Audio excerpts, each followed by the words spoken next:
Hi, this is Savannah Saunders from the Wonderful World of Dance, and today I am so honoured to introduce the internationally celebrated ballerina, Viviana Durante, the former principal dancer with the Royal Ballet, American Ballet Theatre, La Scala and K Ballet.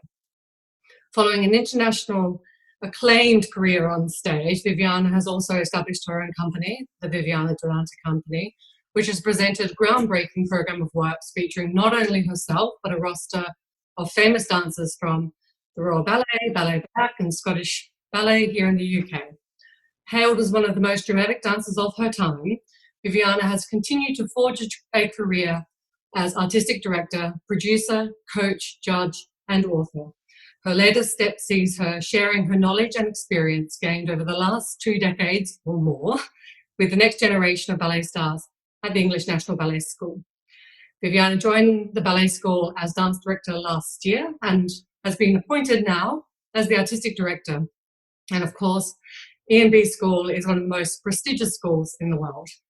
Now, dance students around the world have been affected by COVID, along with all the dance companies. Schools are closed, classes online, and the challenges of continuing to train at home, away from their dance friends, their classmates, and importantly, their dance teachers. So let's hear all about the vision for the school, how they're being supported during this pandemic, and how Viviana is shaping dancers for professional careers going forward. Hi, Viviana. So lovely to talk to you today. Lovely to be here. Thank you so much for inviting me.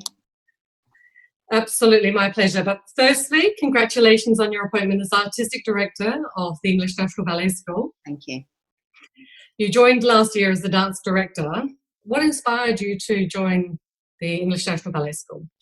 It's always a wonderful, wonderful pleasure, like coaching, to pass on your knowledge. And as much as that we can do as professional dancers, having had a career, it's always been a great pleasure of mine. That was my main reason for joining in. And within your first year, and it's only just been over a year since you took up the role as dance director, you've already instituted quite a number of new innovative programs. Tell us about some of the things that you've been doing, which are quite new and different for the school already to date. Well, the most recent one is during COVID. We've managed to do a lot on film, and the way I run the school, I like to have the students very much involved in the development on what we do, just to stimulate their ideas, their mind, and their artistry. So bringing in film, playing around with film, how to film dance from home or from a different perspective, or just putting a camera and seeing yourself through that, has been one of my greatest passion during COVID. And it's obviously not just mine. A lot of people have been using that and finding the best way to deliver dance through film. So that's one of the things we've been absolutely focusing on during the COVID. But for me, when it all started, it was mostly, I was really, really into trying to turn this idea of something so terrible happening all over the world, but trying to turn it into something positive as artists, that what is the best way? How do we go forward? What can we get out of this? How do we put the negative into a positive? So I was very much talking to my students about that. And we did, with my amazing staff at English National Ballet School, we really did keep them going, and everybody has come through wonderfully, not through obviously the pandemic yet, but we're back at school now, and we've actually learned so much from this experience, and I just really want them to keep it and move it, take it forward, not just trying to put it to one side, whatever we've learned. And it's always a learning process as we go along in life, and all sorts of things arise unexpected. So I wanted really to embrace that moment and turn into a positive. And I love this. I love how you talk about talking with the dancers, which is so wonderful to hear in terms of this conversation that you're having with the students. And how have What have they been saying to you about their experience from their side? And as you mentioned, working more with film, how have they responded to this new way? So we missed out on doing our choreography showcase, which usually happens in around May. I'd organised this, Q&A, this wonderful, sort of performance, and then it never happened. So we decided to turn that into something, like I said, positive yet again. So I asked them to. A lot of dancers are able to express themselves in words very easily, but mostly the majority of dancers don't. So I asked the dancers with David Beer, who's the head of our choreography teaching curriculum in the school, we asked them to express themselves on their feelings that were going on inside them or what they wanted to talk about through a piece of choreography. So that's how we reached out to them. And they came out with this amazing, and we really did think that there were going to be quite a few of them coming forward with, expressing themselves in sort of, I asked them to use everything they wanted, words, design, anything that kind of they felt would express their feelings through that time. And they came out with some amazing things. And I was so touched. I learned, like I said, I learned so much from my students, and I was very touched for what they came out with, the work they came out with. And it was very, it was just like another step ahead for them. So that's how I want them to have a voice in the school. I want them to tell me how they're feeling. We do a lot of assemblies. I've started doing assemblies with the class reps so they can gather information. And every 2 weeks we meet and they tell me what, how they feel, how the program is going, and what they would like to add and what they feel is less working. So I open up conversations with them. I like dancers with voices. I like intelligent dancers. And I think you have to allow the students, young people to do that. You have to give them that space. It's not just saying it, but you have to allow them to do that. And I create situations that they do that. And it's just brilliant because then it reflects on their dancing. And this might challenge some people's outdated version of ballet school, where the student goes in and is yelled instructions and they're nice and quiet and do what they're told. So it's lovely to hear that you've got this, what is now hopefully a world standard in terms of having a conversation with your students and encouraging them. And you mentioned about what you learned from your students during this time. What were some of those lessons? What were some of those things that you drew from the students? I'm learning more and more as I go along in my life to actually listen to people. You don't just hear, but you listen to them, pay attention to what they're saying and how they're feeling, and also, the experience. But it was in me anyway to treat students like this. But even more so during COVID, it's about embracing the feelings that they have, and this is how I went forward with them. I just allowed them to speak to me, to say, don't be afraid, it's fine, we're all safe, we can actually talk to each other. And also it is good that obviously I've been through it myself as a student, and obviously as joining a company as a young person, and I have empathy with them. I understand how they might be feeling, so we can share ideas. And I just got them actually talking to me, talking to all of us. So simple yet so powerful. Absolutely.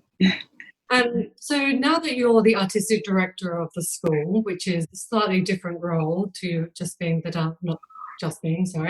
being the dance director, tell me about your vision going forward. What are your goals and ambitions in the role of the artistic director?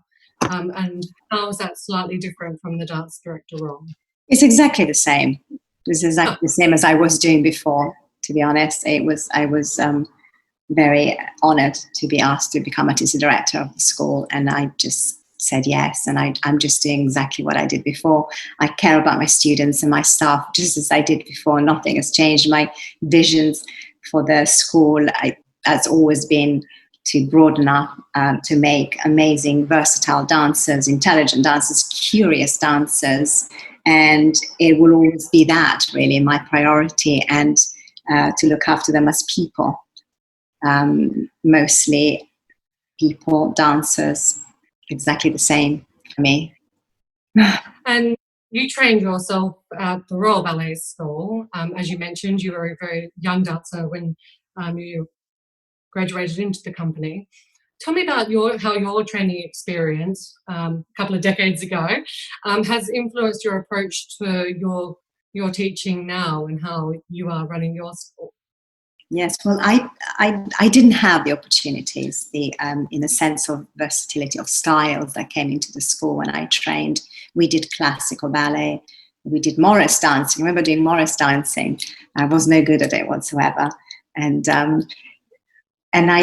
it was, in those days, I think the dancers and the companies were looking for, it was quite different. There were classical dancers, contemporary dancers. Now we're merging a lot more. So I think it is important to give the students those opportunities within the school to experience that. Because, for dancers, the experience is something, it is through the mind, but through the body, in the physical sense as well. So because I felt as if I was lacking that, and I was lacking, also talking about things that we were doing. It was about the doing, the less of the talking. I missed out on that, so I went searching for that myself once in the company, and I found my way of researching roles that I was doing and talking to theatre directors and going to see a lot of theatre and arts and galleries. And so I really, my experience of what I had, I feel that now, as the world is, but also it is different for the students. They are more lucky, much more. There's more out there that they can play with, they can experience as they go through to the next phase, joining a company. And as you mentioned, from when you were training to training dancers now, the demands on a professional dancer is so much greater because there is that requirement to be versatile in classical and contemporary and open to other styles of movement and the language, movement language as well, from a whole raft of acclaimed choreographers out there who are moving in very different ways, which is so exciting. And you talked about how dancers need to be able to respond to that, and what happens inside the school to enable them to be ready to be versatile to take on those professional jobs. Well, we're a classical ballet school, so mainly we do classical ballet, but we do have contemporary that comes in. I invite a lot of guest teachers that come in, obviously with different styles of contemporary, different styles, or sometimes of some classical, from the classical philosophy of dance. They would come in and actually look at different ways of actually approaching a step or approaching a variation. I think it is about opening the school up to all sorts of different genres that do come in, because that's what happens when you're in a company. You find, exactly what you said, you find a choreographer in front of you. If you've never tried that, you have to somehow be able physically to allow yourself to go into that place, to let go. Because by letting go, and this is one thing I sort of talk to my students about, is by letting yourself go into a different style of dancing or a different way of approaching something, it doesn't take anything away from you. In fact, it adds to you. It just adds to the way you dance, the way you express yourself. And this prestigious school is renowned, obviously, internationally, and you have students who are auditioning from around the world, vying for those limited number of positions. Get hundreds of applicants every year wanting to come and have this versatile and deep training. What do you look for those dancers who are joining around the age of 16 to up to 19? What do you look for in a dancer to join, so one who can take on those challenges? When we auditioned, I mean, this time it was a strange audition. We did it on Zoom. We only took one audition in the studio, and then there was a lockdown. So most of the dancers that were taken in was via Zoom, in the sense of, sending them videos and photographs of them. So we didn't do a live class on Zoom. It was completely impossible to do. We have a wonderful, wonderful first year. Very lucky, and well done to all of them, actually. But what I look for, so when somebody's taking a class, I'm watching class, I like to see exactly what I was saying before. I like to see a dancer who's open and is able to engage and command the class, having skills like, for instance, being aware of others around them. I don't look for a lot of pirouettes or a lot of like very high jumps. I like a certain physical ability to adapt yourself into whatever the situation is. That's it's quite interesting, because of course, on social media, what becomes so important are those multiple pirouettes and those super high legs, and yet you're looking for something quite different, which is interesting for younger dancers these days. Absolutely. And I wonder sort of how maybe some dancers respond, sort of growing up nowadays with, social media. And I wonder how those young dancers can use social media for the benefit, rather than sort of, only seeing as one particular, or, view of what a dancer should be like or could be, So I'm just interested in how maybe the sort of conversations that you have about social media with your dancers. I think it's about using the social media, and thank God for social media actually during the lockdown. Otherwise, we would be in silence completely, I don't know, isolated from the rest of the world and all of us. So thank God for social media. It is all about balance. Like we all know in life, it's all about equilibrium. It's about how to use it and what to take away from it when you do use it. So I'm all for it. But it's how you find that balance. So I really talk to them about this and how to make something kind of useful and positive yet again, and to take away the negative side of it. So what does a typical day look like for the students at the English National Ballet School? Well, at the moment, we've put everybody into bubbles. They walk around in their bubbles. It's quite it's fun. Like I said before, in this terrible pandemic that's going on, but at the same time, we have to make it positive for the students. So we've made bubbles of students. We've hired studios at the Chelsea Theatre in Wall's End. So they're just like 5 minutes walk down the road. So we've made bubbles that they start.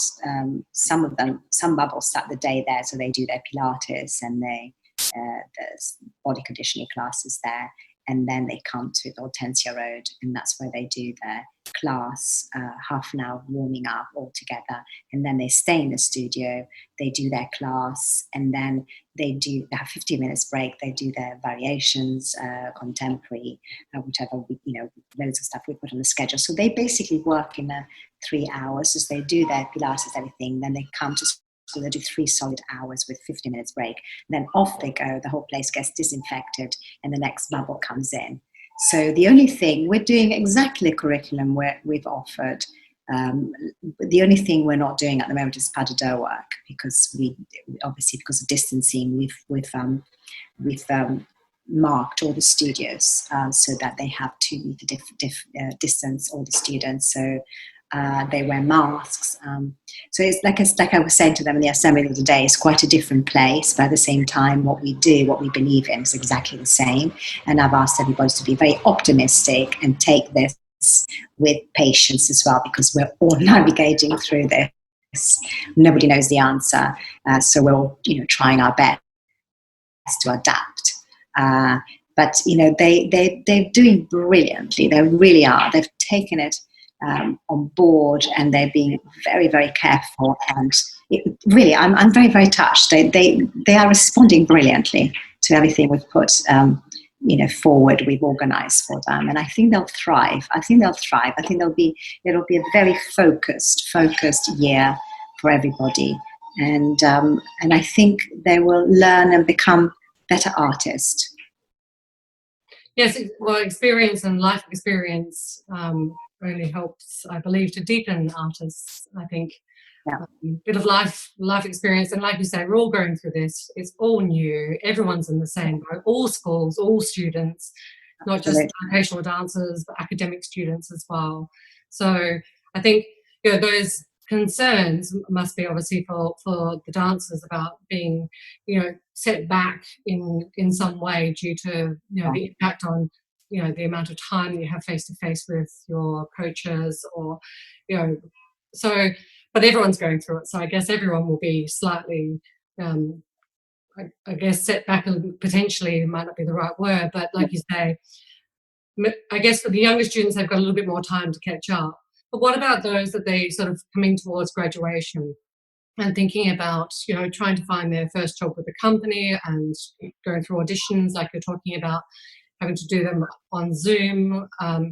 What does those sort of immediate futures look like and feel like to them when they see companies around the world, sadly, due to funding issues, having to furlough their staff or make dancers redundant?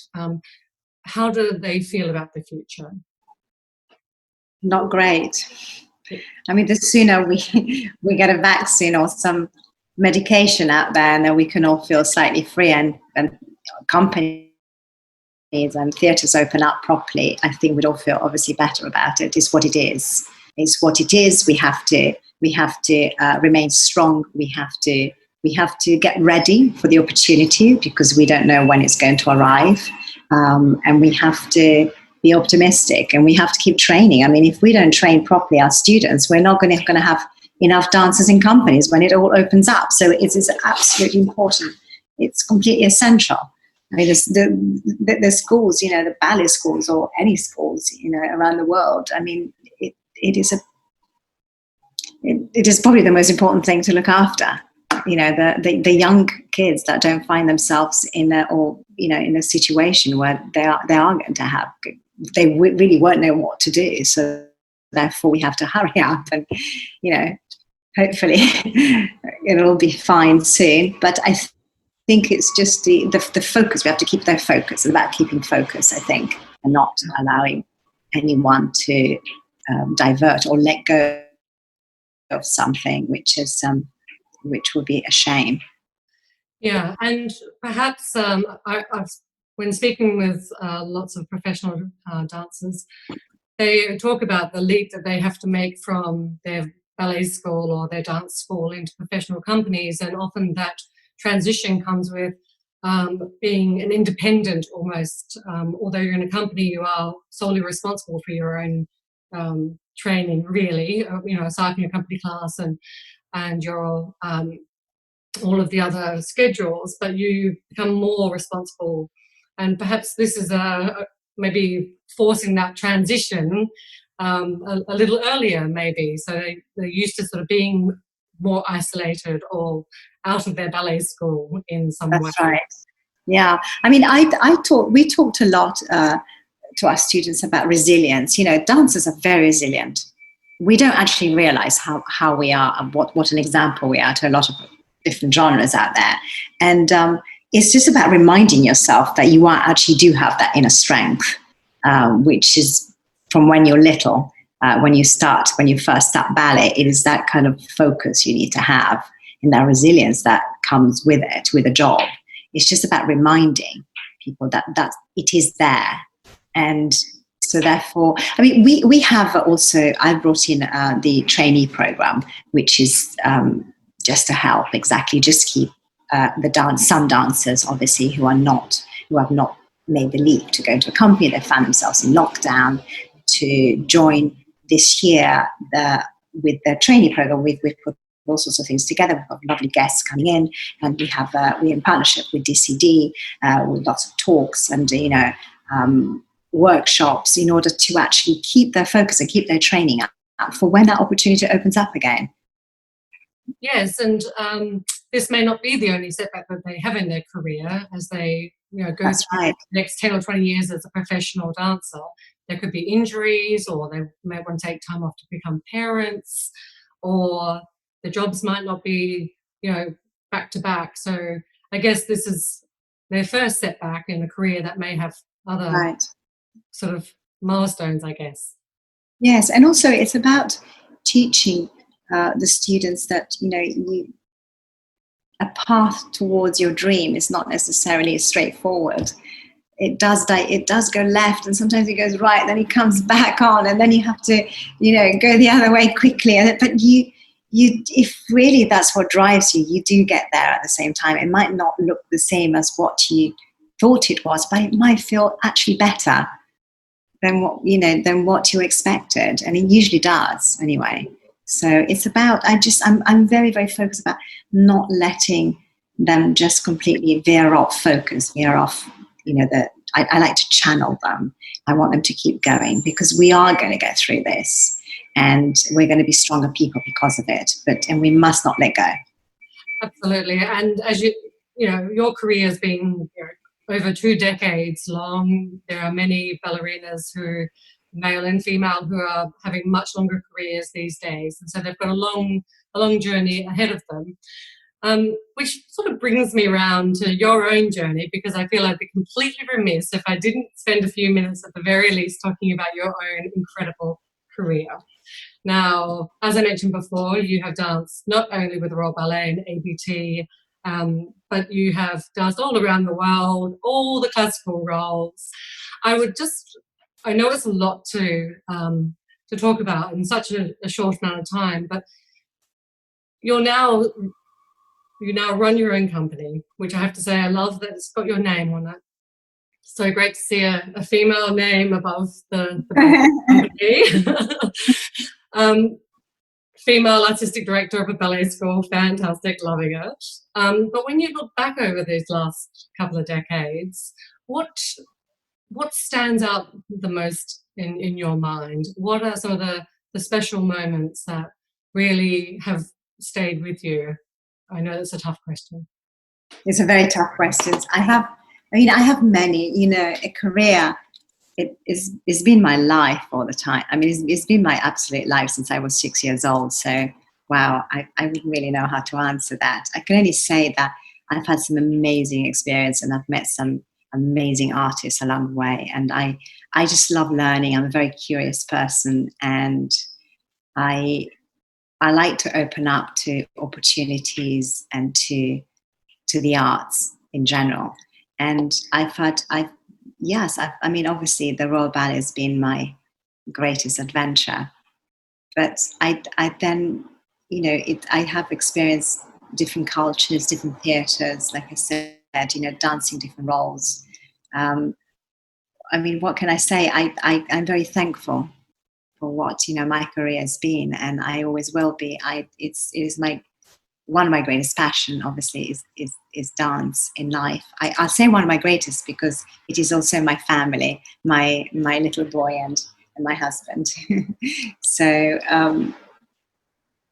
I can only say thank you that everybody who have celebrated me, who have given me the opportunity to actually experience what I loved most since I was 6.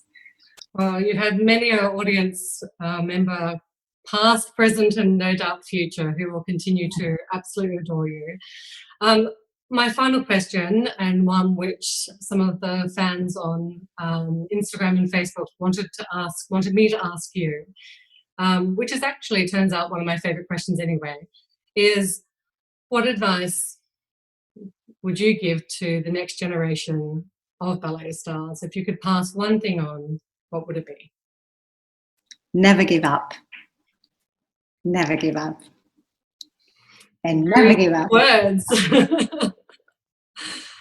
How hard though to never give up. Such simple Never words, give but up. so profound.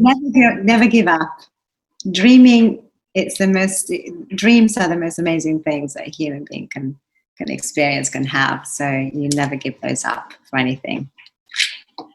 Well, thank you so much, Viviana. That's been absolutely wonderful advice. And thank you so much for taking the time and sharing. My pleasure. Thank you very much. Thank you for inviting me. And for listeners around the world, if you want to find out more about the English National Ballet School, of course, check it out on Instagram at ENB School, website enbschool.org.uk, and also check out Viviana's company and her website, which is viviana-durante.com. Thank you so much. See you later. Thank you. Don't forget to subscribe. We've got some incredible interviews coming up with principal ballerinas and renowned choreographers. We love dance and ballet, and we hope you'll love us. Join us on Facebook and Twitter.